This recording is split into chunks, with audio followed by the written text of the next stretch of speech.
Welcome to episode 23 of the Expert Cruise Show. I'm Anthony, he's Chris, and together we are about to take you to sea for some pre- and post-cruise analysis and debrief around our favourite subject. I've heard that you might have booked another cruise. Yes, I have. This really is therapy for cruiseaholics, isn't it? So I thought what we'd do today is, because people write to us all the time and they're like, how do you get the deals? How do you get the deals? And you know, obviously we can explain, but this time I thought I'd actually show you. Oh, that's such a good idea. Yeah? Because after the last conversation we had about the deals, there's an episode a couple of weeks back where it's sort of Anthony's top tips. There was literally like message after message through all the different channels saying like, that's great, but how? Like literally right. How? So well, I think people want to follow along. We always mention that, you know, the trajectory of volatile cruise pricing, it's very odd, right? You know, if you book miles out when they first publish, that's quite a good time to book. And then invariably the cruise prices rise, and then towards the end, as they're trying to fill cabins, they drop the price.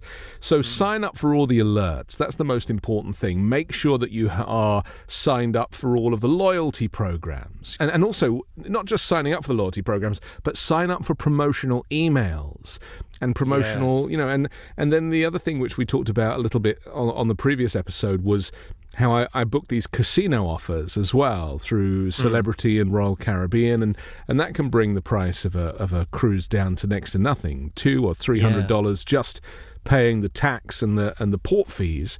But today we're going to talk about like paying full price for a cruise, but trying to get that daily rate down. And I've always said per person per day, $130 per person per day. For me is the right price, and for that, get the best cabin you can get. You know, try and get a balcony for that. Try and get an ocean view for that. You'll certainly get an interior cabin for that.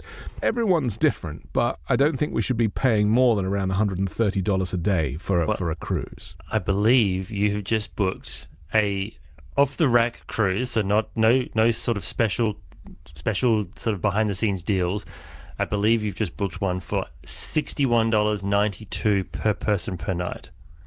I've actually broken my record. My record before for two people for a 7-night cruise was on the Celebrity Eclipse. That was my last record, and I paid $937 for two people in an ocean view room, which ended up being accessible. So it was a very big room with, you know, big ocean view windows. So that was my best deal. And this time I have beat it. I'm now paying $867 for an ocean view room, albeit obstructed, for $837, 7 nights, two people out of San Diego on the NCL Jade, which is a ship that I hadn't even heard of before. Goodness, there you go. Yeah. So, you know, we've obviously spoken about your special deals and your way of finding the ultimate cruise price many times on this podcast. In fact, we had a show just a few weeks back where it was titled Anthony's Top Tips, and it was basically like, how do you go about getting these cruise prices at such great prices, because so many people write to us through not just the YouTube channel but through Spotify and on Instagram and email. Actually, still getting emails through the website, and it's like, how does he do this? And even after that episode, you know, you went into it in quite a lot of detail telling people about it, but we still get people saying like, that's great, but how? Like literally, how does he do it? Right. So are you going to be able to help us? And we're going to try, and we're actually going to go through it step by step today. Yeah. And, you know, I've actually booked this in place of a casino cruise that I had on the Celebrity Beyond. And that was a great deal. That was 7 nights on the Beyond, a Caribbean cruise out of Miami.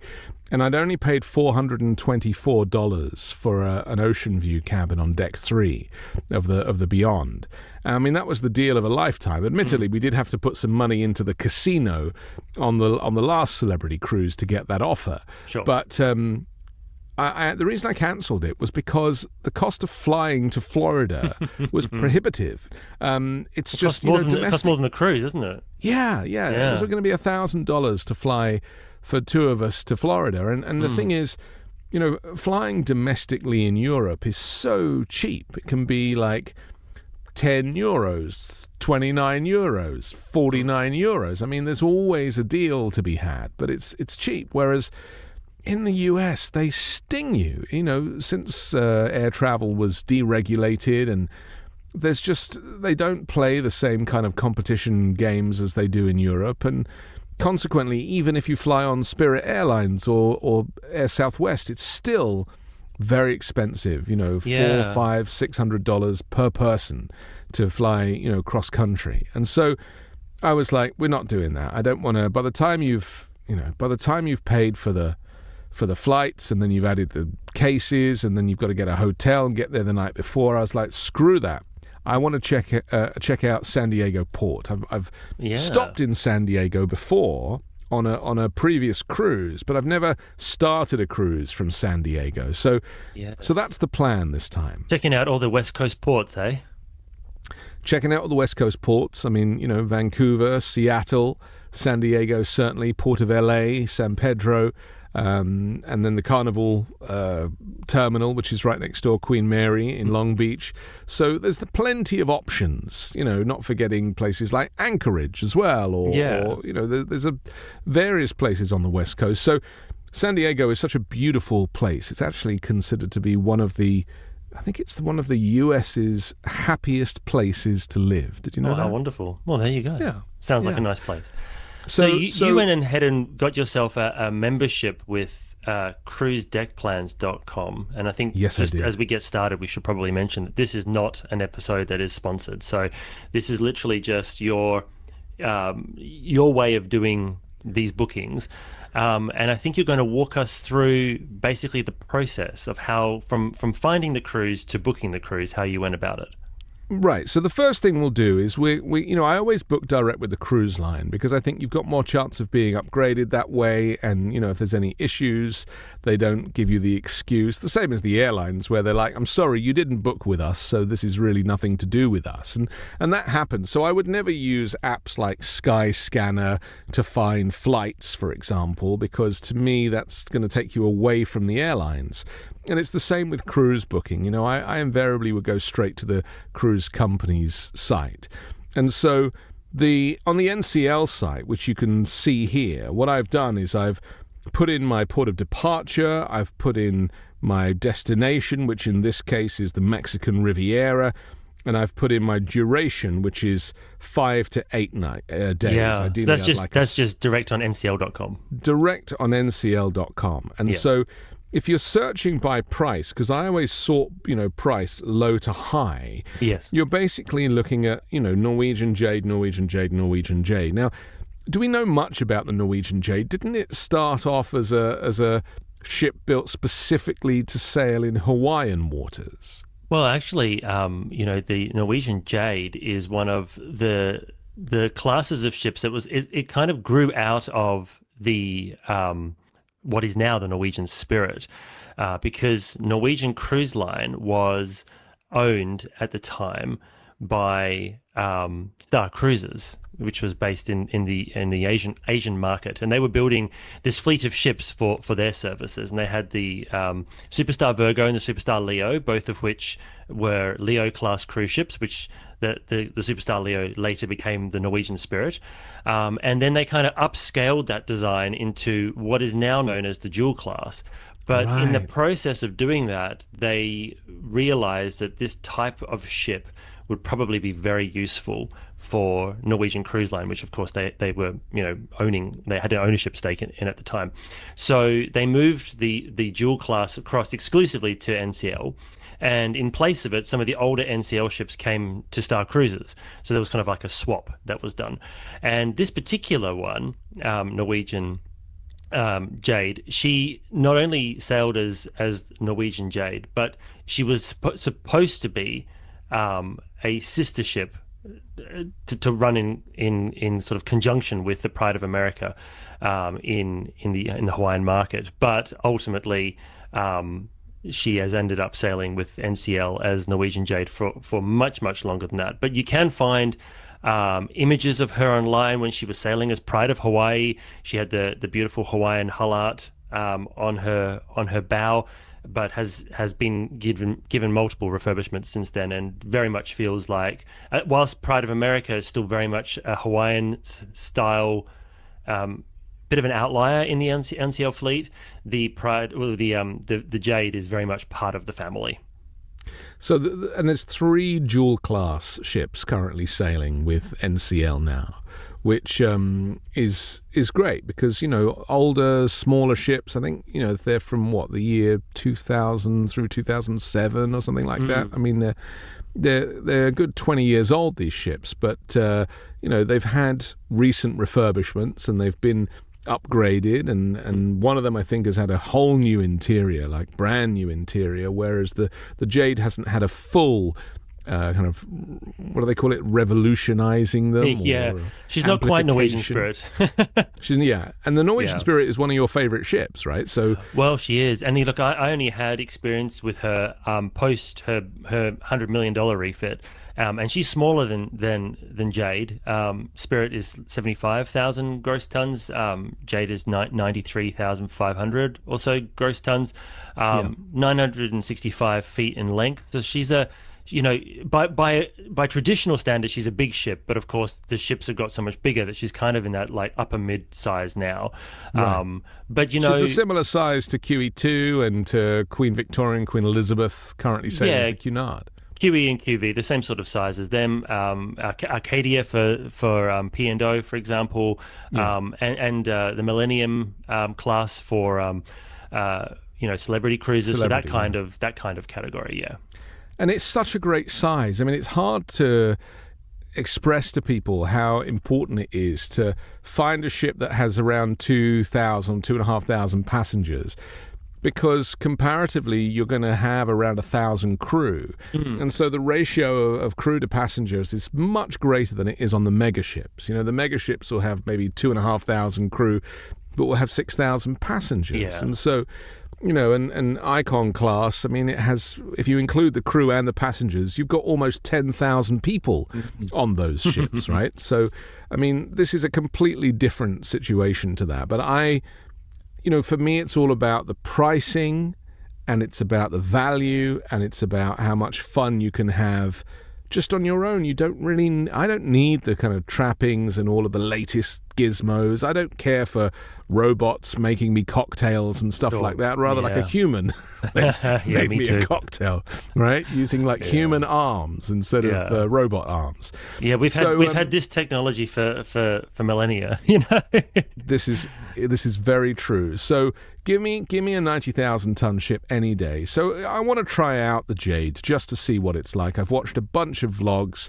The cabins are a little smaller than they are on some of the newer ships. Anything from 130 feet, 160 feet, 180 feet tops. Whereas Celebrity Edge class, for example, even your basic ocean view room is 200 square feet. And so that's why on those ships, that's kind of the cabin that I recommend. But back to the Norwegian website. So let's, for example, pick, here's the Norwegian Jade, 7 nights at $459, right? So I'm going to choose the 3rd of January, for example.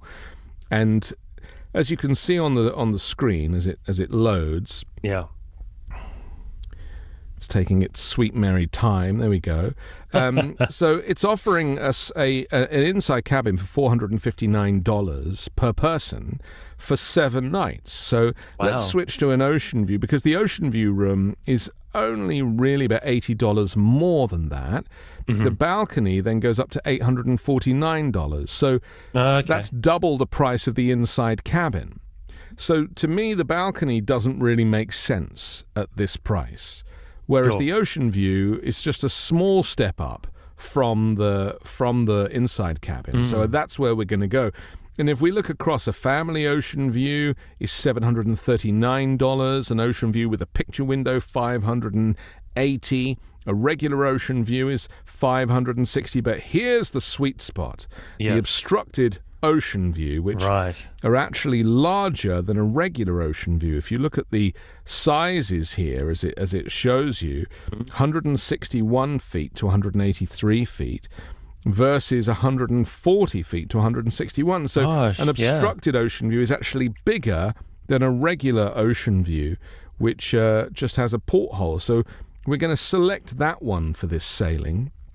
And already, I mean, we're basically looking at $1,000 for 2 people here, So I'm going to show you how I got this for just $867 in a moment. Now, let's see what it includes, because, sometimes there are deals to be had. Now, they don't have the deals that I got offered when I booked this last week. They were offering me $30 per person onboard credit. That was included. They were offering me free 150 minutes of Wi-Fi. That's regular Wi-Fi. Yeah. And they were also offering some kind of excursions discount, I think, like a voucher for excursions, which I don't really do. So, that's where it's at. But here's how things got... Sorry to interrupt. Yes. Those Go offers, they'll just populate those when you're in the booking process. It can come and go on their website. They change every few weeks, Right. And so you just have to pick your moment. And if you see that there's lots of cabins available in this category, then don't book it. Wait till the next promotion comes, which is always just a few weeks away. And are those promotions advertised? Do they send emails out to say that they're on? If you're signed up, they'll send flash deals and options, and so Sure. And so if you look at the floor plan of this, it's a nice layout. Obviously, in the photograph for the obstructed ocean view, they kind of show you it not being very obstructed, but the probably one of the ones on the end. And so if we continue this now, how did I get it for the discount price? Well, they were also running a deal, because I actually got a phone call from NCL about another cruise that I was looking at that I ended up not booking for Christmas. Okay. And so I got chatting to the guy from NCL, who was very nice. And he was like, look, if you want to book this now, I'll give you $250 off the price straight away. And I was like, no. I was like, did they just call you out of the blue?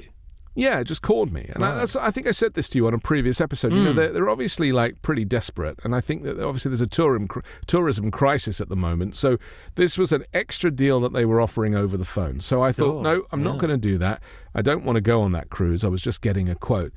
So, but I actually did recommend him to call my friends who were also booking the Jade on my recommendation, and so they got the $250 deal. So it wasn't wasted. It wasn't wasted. No, good on them. So then when it came to booking this one, for early January, I was like, I wonder if he's still got that $250 deal that isn't showing on the website.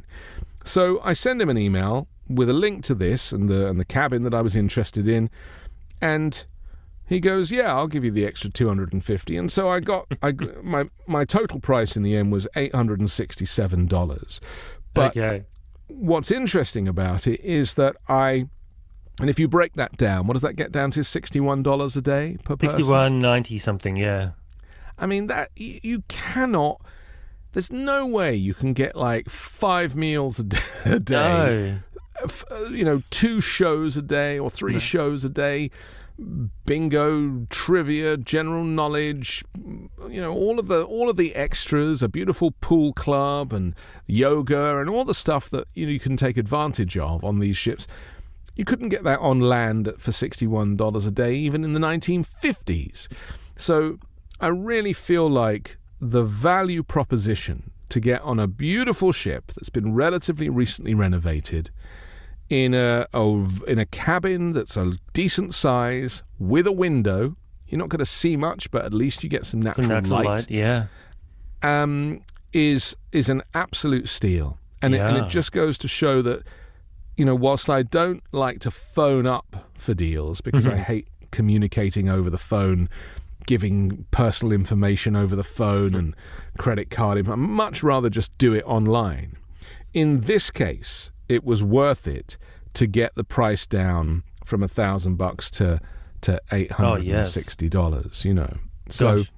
It was that just goes to show that there is some flexibility on their end if you're serious about sort of making the booking and requesting it. Like that deal wasn't showing up anymore, but yet because you had that contact, you were able to go back and ask if they could apply it, and they could. Exactly. And he actually said, look, that promotion is running out tomorrow. So if you want it, you've got to come and get it. And do you know what it was? It was very weird the way he charged me. It was basically called a Cruise First $500 credit coupon. Right. And so he basically just charged me, I had to buy the coupon, which I think was $500. And then he just charged me, the second payment was like the $300 on top to get it up to the $800. So he had to charge me twice to get it for that low price, which is like you prepaid part of it, and that gave you a discount almost. Yeah. So these are the types of deals that are available. And so, but I want to talk about the cabin for a moment because this is the other problem with booking over the phone and email with the cruise line is I like to sit for hours and procrastinate about which cabins. And so, I'm laughing only, Anthony, because this is our conversation on WhatsApp every day. It's sending me screen grabs from cruisedeckplans.com. Well, I can only apologize. No, don't. It's great. So let's take a look at what's available on the NCL website for this particular cruise. So, if you want to go weirdly for midship, they're charging you nothing extra. If you want to go aft, they're charging you an extra $151. And if you want to go forward, they are charging you an extra $21. So, no, I want to stay midships. That's the best place to be, right? So I've chosen deck 8 because that one is the included price. I also have the option of going to deck 5 or deck 4, but I'm going to stick with deck 8. And let's take a look at what they're kind of offering me. And so, we've said, obviously, with this is a obstructed ocean view, so the lifeboats are in the way. But what I do is I get a picture of the NCL Jade that we'll put up on the screen now, and I look at it from the outside. And I try and get a high-res photo so I can zoom in far enough to try and identify which cabins are which on the outside and find ones that really are between the lifeboats. And so if we zoom in on this, there's quite a few cabins available. So, for example, if we look at, I think the one I was offered originally was, I think it was 8086 that I was offered originally. And I cross-referenced 8086, and I cross-referenced it on the Cruise Deck Plans website.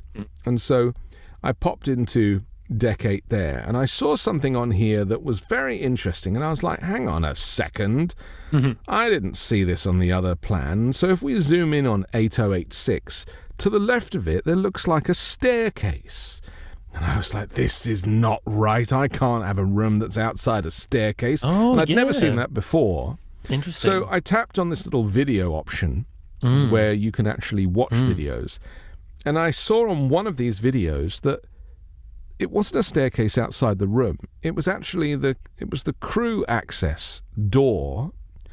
And it turns out that on the Jade and the Jewel class, these deck plans are not particularly accurate. There's quite a lot of weaving corridors. And so they couldn't really put what is actually there, but they did put this staircase, and I saw on the video that it was a huge door going into a crew staircase and elevators, and I was like, nope, I do not want to be opposite the crew staircase. So fair enough.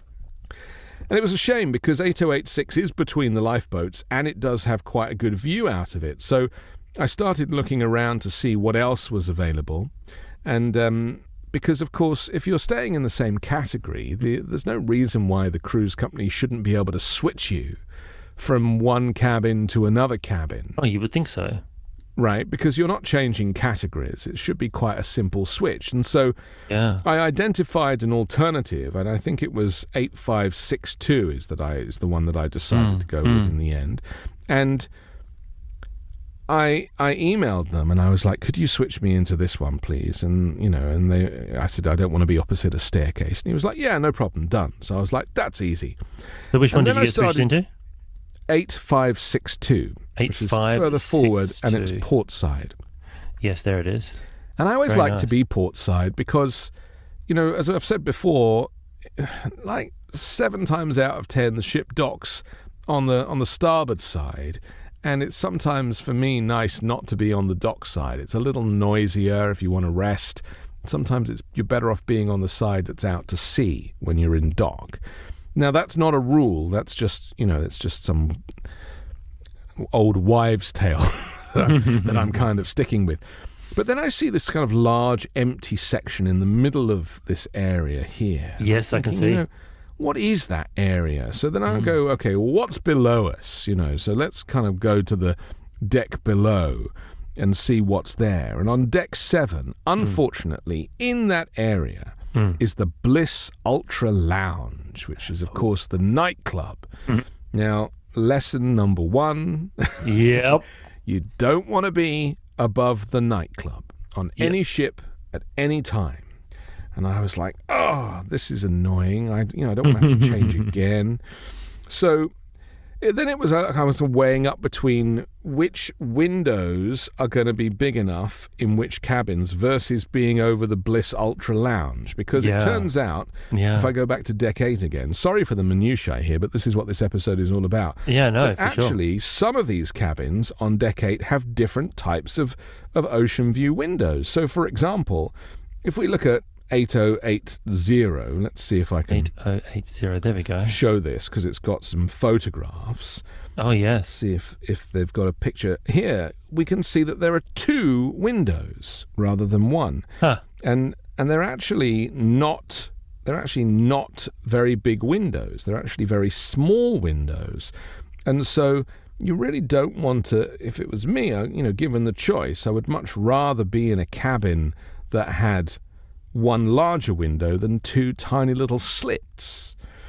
So then I start looking at the exterior pictures again, and I'm thinking which cabins have got slits and which cabins have got full picture windows. And I mean, literally like about 15 hours of my day had gone by now. I hadn't eaten, I'd not hydrated, I'd not been to the restroom. Like, I'm just completely engrossed in trying to find a cabin that's going to suit. I suppose when you're looking at the exteriors, you're also noting which parts of the ship have the big double-story tender boats versus which part have the lower lifeboats. Because if you're behind a tender boat, you've got no chance of any kind of view.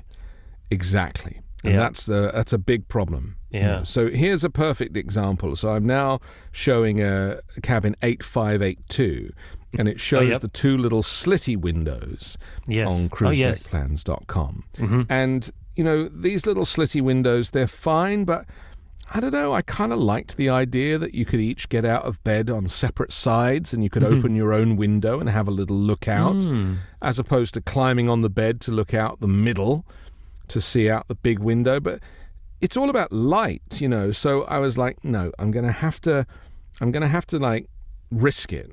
So in the end I found 8564, which according to the plan wasn't quite over the Bliss Lounge. It was just outside of the Bliss Lounge, maybe above a galley or something. And this one weirdly had a proper sized window. And somebody rather brilliantly had shown the view outside the window.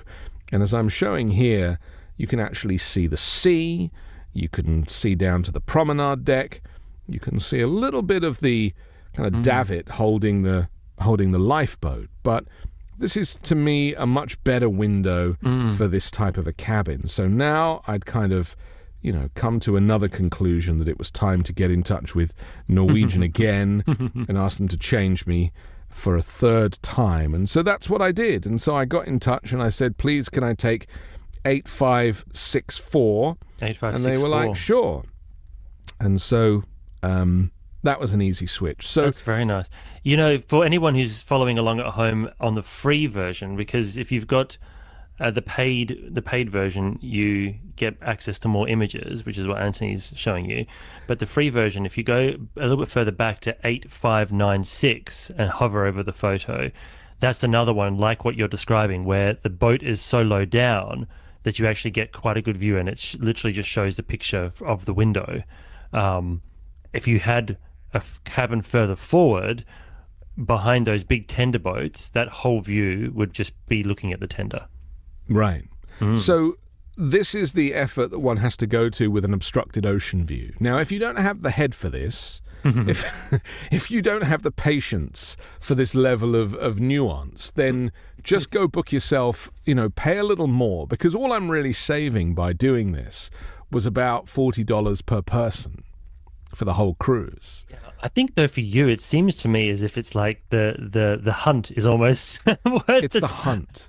It's the hunt and the kill. You enjoy it, don't so you? much, Yeah, right? you enjoy getting those bookings. So getting and then the other thing is the obstructed, cabins, as I showed earlier, are a little bit bigger than the regular ocean view cabins. So you've got to weigh it up every time. But that was the kind of level of detail that I went to, finding one that's between the lifeboats, choosing one that's got, one larger window rather than two, and just doing your due diligence. And so what's your expert opinion on the cabins that are situated where the width is narrower than the length, and then the ones that are turned, so like 8590, for example, which is situated the opposite way to the others, where you have a wider cabin. Do you have a preference over those?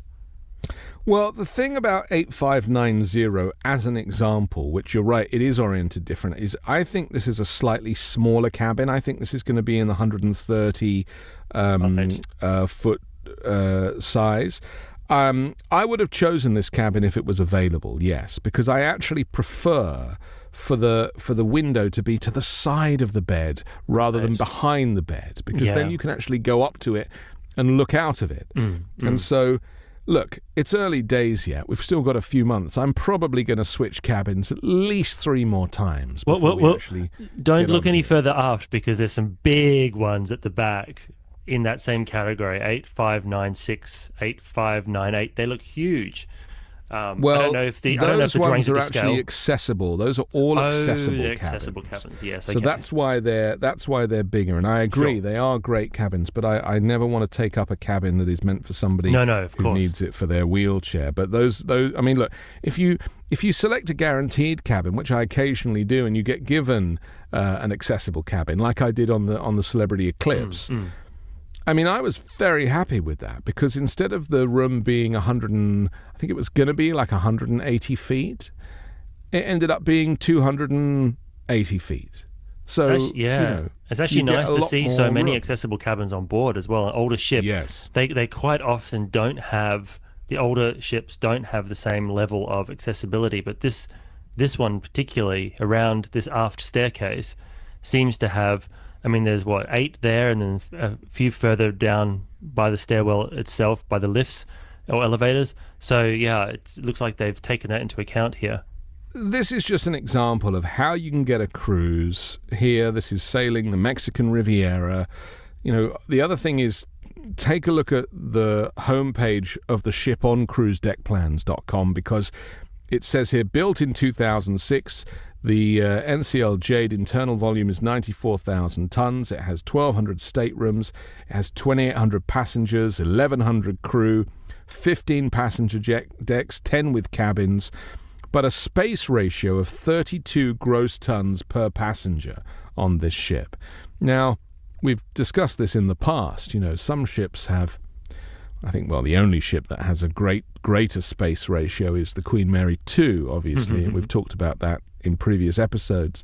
But 32 gross tons per passenger is not bad, and it's hard to get an accurate figure of that, because some spaces there could be speciality dining spaces which you're never going to use. So invariably the newer cabins on older ships are going to feel like a newer cabin, right? It's kind of nice to have that done. I remember on Queen Mary 2, Stephen Payne saying that the new cabins on Deck 13 were all built in a German shipyard, whereas the ship itself was built in a French shipyard. So, you're getting the German engineering. And, of course, they tried to have the new style in there as well. So some of the aspects of the rooms are upgraded. Yeah, the single rooms that occupy what used to be the aft end of the casino, and also the Deck 3L rooms, which have got those big picture windows. We met somebody on the transatlantic crossing, actually a member of our channel, and she let us have a look through the room, and it's amazing because it has this huge window. It's designed for a single traveler, but then you go into the bathroom and it's almost like Queen Anne style bathrooms with the shower door and the tiled walls. And so obviously in that 10 years or so since the ship entered service, when they did that refit work, or 12 years after entering service, there's been a change in the style, and then those cabins have that new style. Right. And so if you want to take advantage of how the ship is going to look after a future refit, then it's a good idea to try those out. So just finally, back to the Norwegian website, yes, the NCL website. So I've got the price down to 1,079 at the moment for 2 people. You know, it includes a few little extras there, but it's also offering you 70% off the unlimited open bar, so that adds an extra $420. Just a reminder, I mean, we don't really drink, but you really need to drink 12 or 13 alcoholic beverages a day to make any kind of drinks package worth the money. Work out, yeah. So, and also, I mean, you know, I don't encourage people to drink. I personally don't think that alcoholic beverages should be served on any aircraft. I'm amazed that they do that, you know, considering that air rage is often generated through alcohol, and the same even at the airport. Like, just ban it. I don't know if you'll have the support of most of the viewers for that one. Well, I understand that it's revenue generating, but like this, you're going on a flight, like it's a high security environment. And they complain when people start fighting on planes and in airports. And it's like, well, you just sold them a whole bunch of alcohol. Like one of my little rituals before flying, if it's an afternoon or evening flight, is a Scotch and dry in the airport lounge before I board the plane. So. Well, that's okay. That's not going to cause any trouble, I'm sure, even with your tolerances. I actually, years ago, Anthony, I was sitting next to somebody who drank a lot. Like, was really drinking a lot, and the cabin crew actually cut him off, and he got up, and we were at the emergency exit row, which is even worse, and it's got one of those overwing doors, and he starts like fiddling around with the door, like not trying to open it, but just looking at it and touching it. So I'm very discreetly like ding ding ding ding ding ding on my call button, and the flight attendant whisked in and brought him to the back of the plane, and before landing he came and sat back down again. Obviously, those doors can't be opened in flight when it's pressurized. No. It wasn't a risk, but I'm like, you really shouldn't be fiddling around with the exit door when we're flying. I mean, this is the problem. You know, I'm a bit square when it comes to this kind of stuff. You know, I have like a zero tolerance attitude towards these types of situations, and I think it's really important that people take responsibility for themselves. And sometimes when I'm looking at Instagram and I see like a fight break out on a Carnival cruise or a Royal Caribbean cruise, it's because people have been on the unlimited drinks package. You know, that is pretty much the reason. And people want to get their money's worth. Do you know what and I have this on good authority from captains and security officers, but do you know what one of the most dangerous places on a cruise ship is? Tell me.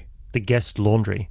More fights break out in the guest laundry. Really? We have literally been on cruises where people have been ejected from the ship and taken away because, and on one occasion, hit another passenger with the iron over them taking like their clothes out of the dryer. It's I have a question about this because it's really only Cunard and P&O that kind of have these laundries. Not all ships have them. Not all of them do, no. So, and those ships tend to attract older passengers. So you're telling me this was a geriatric fight that broke out in the laundry room? We've had so digress for a moment. I have to tell you the story. We had a trip on. It was one of the Cunard Vista ships. I think it might have been Victoria, and the deck I was on, the laundry was out of... I'm usually berthed on deck 4, and there's a laundry just up the corridor from the guest entertainers, which is wonderful, but it was out of service. So, you know, there's no law that says you can't use the laundries on other decks. So I went up to deck 5, and as I'm trying to open the door, there's like this force behind the door, like someone's pushing against it. So I kind of knocked, and then she said, "What deck are you from?" And I was like, "Deck 4. She goes, "You can't come in here." And she's holding the door closed, but what she didn't realize, I don't think, is that the the laundries on the Vista class have entries on port and starboard side. So rather than arguing with her, I just walked around to the staircase, then back and came in the other side. And I literally opened the door, and there she is, barricading this door closed. And I started getting on with putting my stuff in. And she had no idea that I was the guy from the other side of the door. Very clever. It's very so silly. clever. It's so silly. Sounds I don't like understand why people get so wound up. Well, I mean, it's hot in there as well, from the heats of the dryers and stuff. So maybe there's a little hypoxia kicking in or something. But tea or coffee. I understand. And also, the rule is you don't have to go to the laundry room on your floor, because invariably it could be at the opposite end of the ship. Yeah, some You're floors better don't off have them either, just going up or down a couple of flights 100%. to the closest one. There's no rule with that. So, I mean, that really is a kind of Karen situation happening on the cruise ship. Crazy, yeah. So thank you so much. That was a very, very interesting look at the minutiae of how you got that remarkable deal. I'm sure you're going to board the ship with an extra large grin on your face, knowing that you probably paid half of what everybody else did. Well, not necessarily, because remember, this is an advertised fare, right? Sure. So some ships, like the older ships, are a hell of a lot cheaper, and I've been looking, as I said to you, at the Queen Elizabeth for the Alaska season next year, and it really is not that expensive. I mean, it's definitely, double this price, but it's still not anything like the kind of prices that people are paying for some of the newer ships, certainly. And whilst NCL might be very proud of the Prima and the Viva, to me, they're a little too much like shopping malls. Give me a ship that looks like a classic cruise ship. Yeah. And so I'm excited to travel on this dual class ship.